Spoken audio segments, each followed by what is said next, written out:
Okay. They're just questions. You should know how to answer them. You're famous. I didn't watch your first video. Wow. We have to do my jump. Oh yeah. It's kind of difficult on this chair. I would say maybe if you watched the previous video you'd understand, but since you didn't, like one knee up and then another leg up, and you just kind of like pretend jump. Fall back into your Yeah, that's what happened to Hope. It's kind of like, whoa, just like be careful. Okay. It's just hello beautiful. It's not my beautiful. Hello beautiful people, yeah. Okay. I like to keep it short and sweet and a lot easier for excuse me. Hello beautiful people. My name is Georgia Bridgers. And I'm Keara Graves. And welcome back to my YouTube channel.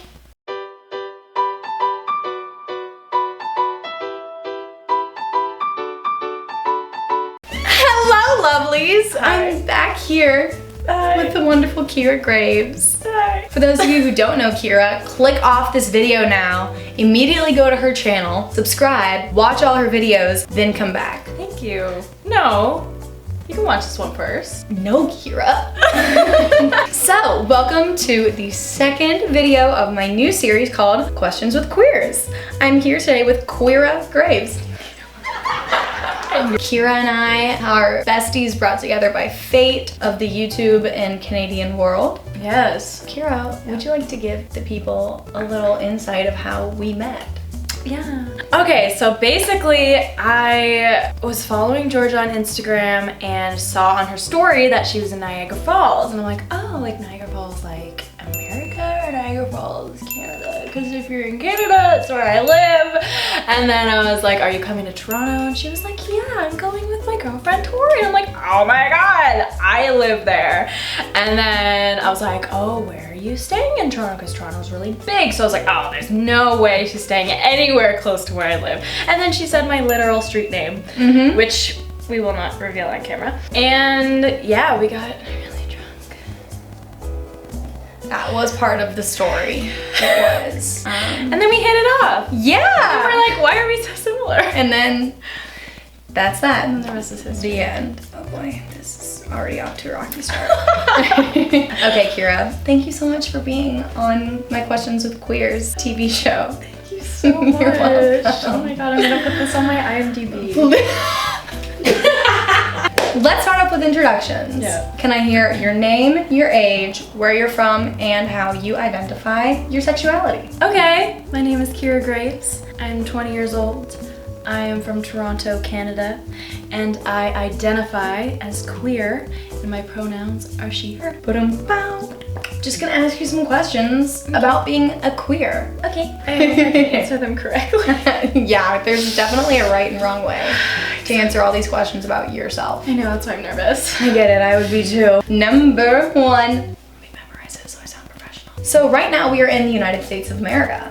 Correct. You're from Canada. Correct. With your travels to and from Canada and the US, have you noticed a difference in the way either you are treated or you have seen other LGBTQ plus identifying people treated in the US versus Canada? Definitely. Yeah, I think there's a difference. It also depends on where in Canada and where in the United States you are. Because if it's Toronto's like the most multicultural, diverse city, and it would probably be equivalent to like LA or New York or something like that, I think. But in terms of places like the Midwest, Ohio, I find that it's a bigger deal. Like, for example, if I'm out with my girlfriend, I feel like when we're in Ohio, people are like, oh, they spot that, oh, that's, you know. that's not normal. Yeah, they're like, Two girls? yeah, there's a lot of stares, but I find in Toronto there's not as much. And also another thing, I was scared to say like to the customs officer, oh, I'm going to visit my girlfriend, because when you go across the border, they ask you why you're going to the United States. And I was like, should I like lie about this? Because you never know who you're gonna get at the border. Truly. And so if you get someone homophobic at the border, then what if they're like, oh yeah, you can't like come in, and just like deny access, because you never know like nowadays. No, yeah, it's scary. But I've just decided, fuck it. Woo! Flip it. It's okay, you can curse on my channel. Yeah, But when this does become primetime TV, we might have to bleep it out. Yeah. But yeah, I've made a conscious effort to say that I'm going to visit my girlfriend. Because I'm like, people need to get used to it. And yeah, I want to normalize it. That's the whole point. Anyway, that was a tangent. No, I like it. Go on tangent. Okay. So you used to identify as bisexual, and you have since, you know, come into your own being with using a label or not using a label. So how did you decide to choose what label you feel most comfortable with? Okay, well, it's funny because it evolved over the years, and I feel like before I came out as bisexual, I was like, the word bisexual doesn't suit me, even though, like, according to the term it would. But I was like, I don't like that word. Yeah. And now, as I feel like my identity and my sexuality has evolved, at one point I was okay with using the word lesbian, and then I took it back and I was like, never mind, I don't know if I really like that word. I don't know, I feel like it's ever changing, and it's okay for it to be ever changing. Exactly. Like, you don't need to come out as one label and then stick with it for the rest of your life. And I know that's a lot of people think that. There's definitely a huge stigma around that, you know, and especially people growing up on YouTube and in front of people. We both came out as bisexual and kind of blew up being bisexual. Because we're like bisexual. Yeah, and like bicons, and that's awesome. And I personally still identify as bisexual. That could change in the years, who knows? Has that also impacted you? Have you felt like you're letting down your fans by not being bi? Totally. And I have a lot of fans comment like, wait, I thought you were bisexual. Like, now are you just a lesbian? Like, wait, what do you mean queer? Like, what does that mean? And I feel like there's definitely a pressure that I have to stick to the word bisexual. And I do, in some circumstances, still use bisexual. Like, I'm not opposed to that. Yeah, I feel like there's definitely pressure, but you have to remember it's your life and your identity. Exactly. And no one can tell you what you should identify as. Great words. Yeah, thank you. Sexuality is a spectrum. Yes. There you go. Yeah, and you can change your label. So let's get into relationship territory. Okay.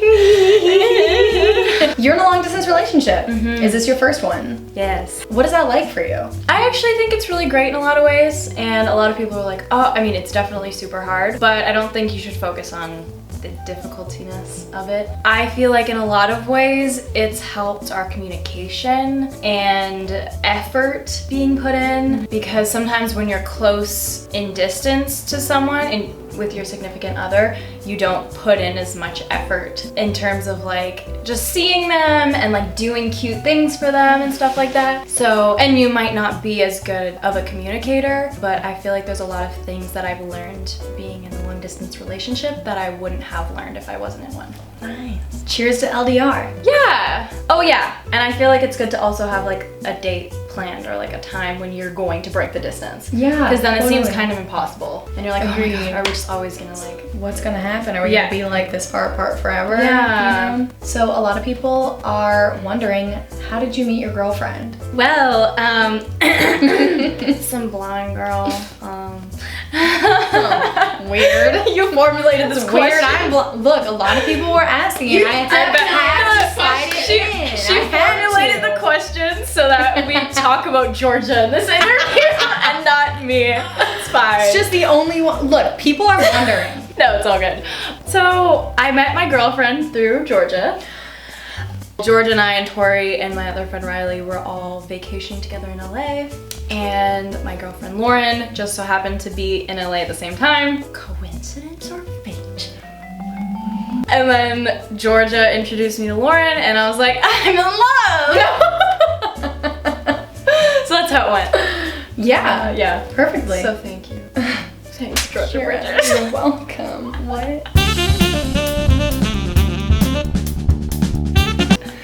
Just another reason why I'm the best. I mean, you're Have not you? wrong. You're the first person that's ever agreed with me on that. Anyway, so obviously Lauren is from the US. You are here in Canada. Here. Oh. So Lauren is from the US, you are from Canada, which is over there. Here is the US. Have you felt that like there are cultural differences that has affected your relationship at all? The only cultural differences I could think of is like mindset, but we have the same mindset and morals. And sometimes those are the differences between like Americans and Canadians, is that Canadians a lot of the time are more like, you know, nice and like polite, and Americans are like, ugh, get her done. Who are you meeting in America? No, she said you guys have the same mindset. Oh. Yeah. Oh my God. Oh Lord. Jesus. She was talking about me when she said, oh, get her done. Obviously depends on the American. I'm not saying all Americans are like that. That's definitely a stereotype. But in terms of like morals, we have the same morals. The only difference is like we say some words differently. About? Yeah, and like sorry and little nuances. Yeah. Well, I'm happy for you too. Thank you. You're welcome. Now we can stop talking about Lauren so her head will go back down. Great. A lot of people talk about your style. You are very fashionable. Oh. And you kind of jump like all over the board. You have like your girly style, but then also your like army pants style. Yeah. You know, things like that. Which that's awesome. I love your clothes and I want to wear them all. But have you felt that your sexuality has persuaded your own style into changing or anything like that? Interesting question. It's a great question. Okay, so when I initially came out, I thought I was supposed to dress more masculine because the only lesbian or like queer woman in the media was very either androgynous or masculine presenting. And so I was like, oh, I like girls. Therefore, society tells me I need to dress like this. I found myself kind of doing that for a while, and then, I mean, not even that drastically, but I'd be like, ooh, I'm gonna wear joggers. Cause I was like, t-shirt, black skinny jeans. Yeah. Okay. But after a while, I was like, no, like, why am I doing this? I'm just gonna dress however the fuck I wanna dress. And now I feel like it's definitely a combination of what do I feel like the day of when I wake up? Do I wanna dress really feminine today? Sometimes I'm like, ooh, I'm gonna have a full face of makeup, like I'm gonna, you know, wear heels, I'm gonna look fire. And then sometimes I'm like, ooh, dresses and skirts make me uncomfortable. I don't want to look feminine at all today. Cross my legs all day. Yeah. So yeah, I don't know, it depends on the day. And I feel like you're allowed to do different things with your style. You don't have to like be labeled as feminine or masculine or whatever. Totally. Yeah. Nice answer. Thanks. Can I borrow that sometime? Of course. I'll come to Canada for it. Yeah. Can't steal it. It's far away. That is pretty far, and I would never steal. Why would you insinuate that? I invite you onto my show, and you call me a thief? I mean, everything. My mother watches these videos. Have you ever struggled with internalized homophobia? Yes. Well, actually, when I was really young, I used to think that gay people didn't exist. They're like unicorns. I was like, that's a myth. Like, I didn't know any gay people. I was just like, oh no, everyone's straight. I didn't even know that straight was a thing. I thought that was just how it was. Yeah. And I thought that like gay was like a personality or like something you saw on TV. My family and kind of my religion labeled queer people as perverted. Oh wow. And, like, disgusting and gross. That's crazy. Yeah, and so I started to think that too. Once I did realize I was into girls, I was like, shit. Like, no, I was had so the upset. same realization. Yeah, I was so upset. I was like, not again. Like, I just want to like be accepted by my family and my church and my school. Yeah. And then I was like, well, shit, I'm not going to be anymore. So great. So it's like, what am I gonna do?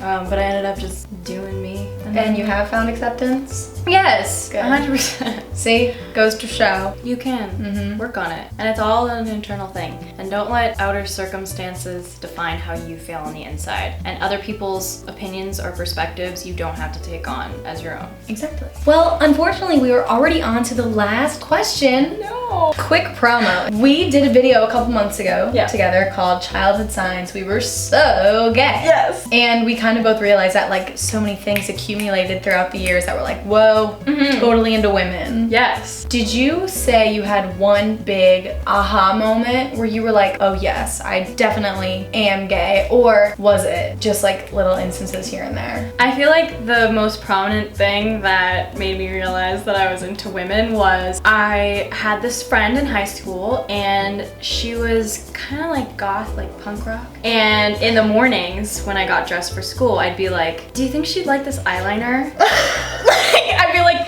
I love that. Do you think she'd like this mesh shirt?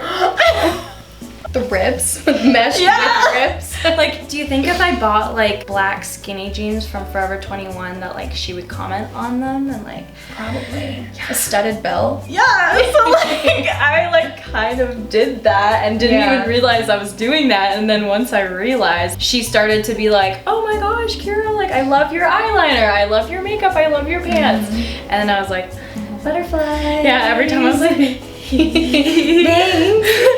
thanks. I knew you were gonna say that. I thought about it many times. Yeah. When I realized why I was doing that, I was like, I have a crush on a girl. Perfect. Yes. Thank you so much for being on my channel today. Thank you and for letting having me me. interview you about being queer. It's very fun. You actually give really great insights, and I am proud to be your friend. I love you. I love you too. Thanks for having me. Of course. Everyone, make sure you must go check out Keara's channel. She posts wonderful content that's almost as good as mine. And True though. I'm looking forward to seeing you lovely people next week. Anything else you want to add? Obviously, subscribe to Georgia if you're not already following her. Now she has a series of amazing interviews called Questions with Queers, and I think it's gonna be a really great series, and it's gonna be very important to interview a lot of different queer people who identify as different things, and just she's great at asking questions. As you can tell. She's just gonna be the next Ellen, so. Alright, lovers, thank you all so much for watching. Don't forget to like, comment, and subscribe for more. And of course, don't forget to be your best self. Love you. Bye. Bye. Oh, that was fun. I hope I wasn't overexposed the whole time. I'm very